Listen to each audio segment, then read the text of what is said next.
Hey everyone, and welcome to today's Explainer. So today, we're uncovering the invisible magic behind something you probably rely on every single day. We're talking about mobile SIM kaise kaam karta hai? Or in other words, how exactly does a mobile SIM card work? We're going to literally strip away the gold plating and look at the fascinating physics, the complex cybersecurity, and really just the sheer engineering genius packed into that tiny piece of plastic that connects your phone to the rest of the world. It's actually a pretty profound question when you stop to think about it, right? Mobile SIM kaise kaam karta hai?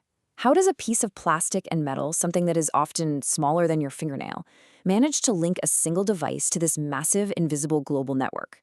I mean, without this little chip, your $1,000 smartphone is basically just a fancy digital camera that plays offline games. But the second you slide that SIM card in, boom, the magic happens, and you're instantly connected to billions of other people. Okay, let's dive right into this. Here is the agenda for our explainer today. First, SIM card kya hai? Second, SIM ke andar kya hai? Third, network se connect kaise hota? Fourth, SIM cloning or security. And finally, number 5, 4G versus 5G SIM. Let's kick things off with section 1, SIM card kya hai? So, SIM, it actually stands for Subscriber Identity Module. And essentially, it's a highly secure portable memory chip. You can kind of think of your SIM card as your ultimate digital ID card. It is the absolutely crucial bridge that proves to the telecom network exactly who you, the subscriber, are. Because here's the thing, the network doesn't actually care about your phone itself. It cares about the SIM. That specific chip is what authorizes your access to make calls, send texts, and use your data.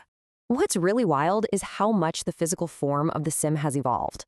Back in the early 1990s, the very first SIM cards were literally the size of a standard credit card. Just imagine trying to fit that in today's ultra-thin smartphones. No way. But as phones got smarter, engineers desperately needed to make room for bigger batteries and all those complex camera lenses. So the SIM shrank drastically.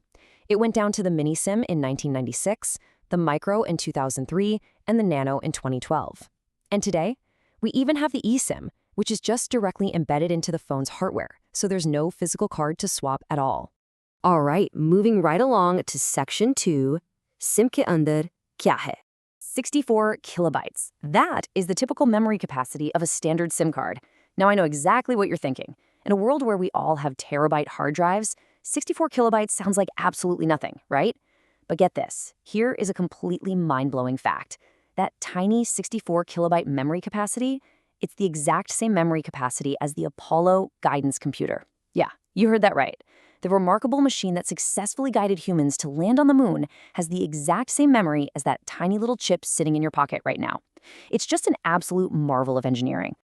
So what is actually taking up those 64 kilobytes? Well, primarily, it's a series of highly secure files, and the absolute most important one is your IMSI, or International Mobile Subscriber Identity.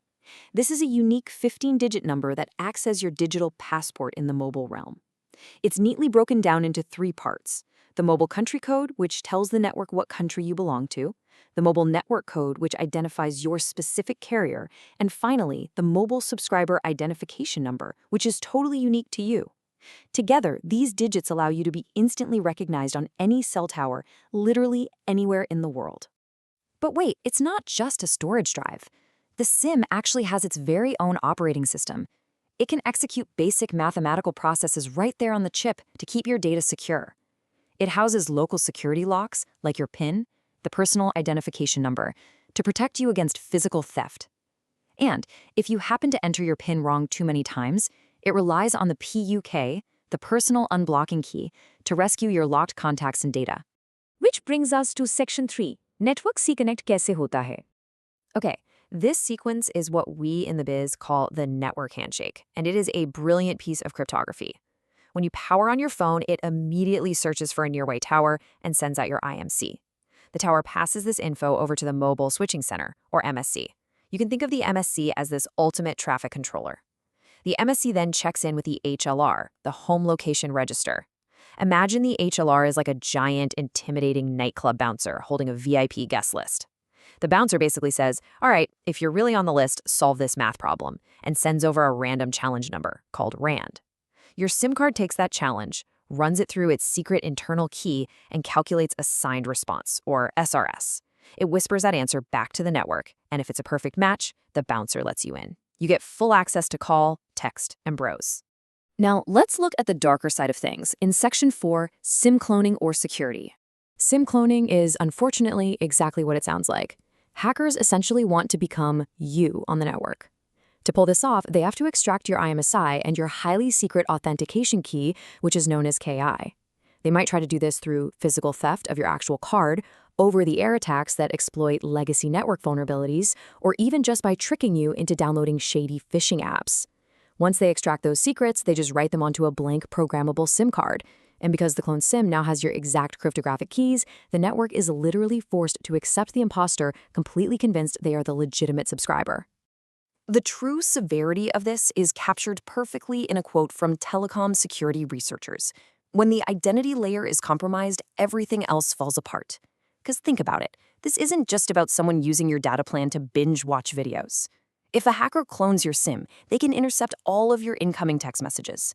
That means they can easily capture your banking one-time passwords, totally bypass your two-factor authentication, and commit severe, life-altering financial fraud all under your name. It's a total nightmare. Also, because your SIM is constantly pinging nearby cell towers just to keep that network connection alive, it is effectively tracking your location 24/7. Now, this constant triangulation creates some really obvious individual privacy concerns, for sure. However, it's a delicate balance. That exact same location tracking is incredibly vital for collective security.